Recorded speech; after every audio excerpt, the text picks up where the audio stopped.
Ukraine is in huge trouble, as the US is on the verge of moving on. It's day 1151 of Russia's operation in Ukraine. Let's dive deeper. Today there are lots of movements on several areas of the front. Let's start from up north in the Kursk region. In our previous report we saw how Russian forces captured the monastery, as they shared footage of them waving at the drone, thus confirming their capture. Now since then Russian forces have started attacking towards Gornal itself. However, Ukrainian forces here are getting big support from their rear, and as a result Russian advance has slowed down. We saw very similar things at Avdiivka, where Russian progress slowed down significantly as they reached closer to the border. However, the latest report confirmed that they have taken this area under their control. In addition, in recent days Ukraine has increased their daily sorties in this region. According to the sources, they are targeting Russian forces with glide bombs.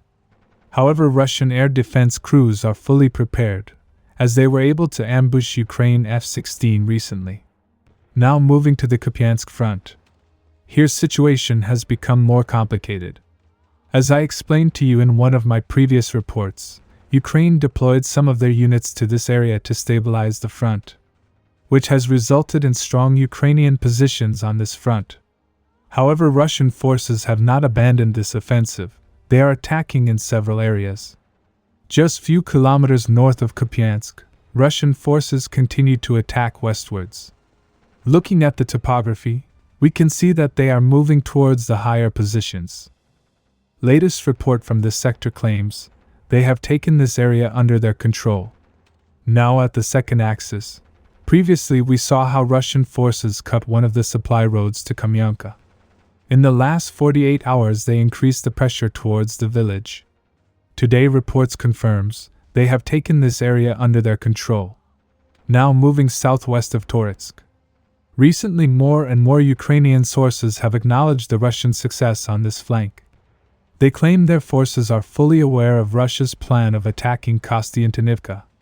Apparently Ukrainian forces are planning on using open fields on this flank to inflict losses on Russia with FPV drones. However, recent success suggests Russian forces have the upper hand. In our previous report we saw Russian forces captured areas west of Suriyak, and their other attacks were repelled from the village. However, for the next 24 hours Russian forces kept attacking. Today it was reported they have taken nearly half of the village under their control. In addition, they have also advanced north, as they captured this area. Now it's not only the front line where Ukraine is experiencing pressure. In recent days the US has been politically pressuring Ukraine. Recently the Trump administration said if agreement on peace is not reached in the coming days, they will abandon the negotiation and move on. Many people claimed US is pressuring Ukraine indirectly to accept a peace and rare earth deal. If Trump truly abandons Ukraine, then Europe has to bear the whole burden. Recently Germany announced a new military aid package to Ukraine.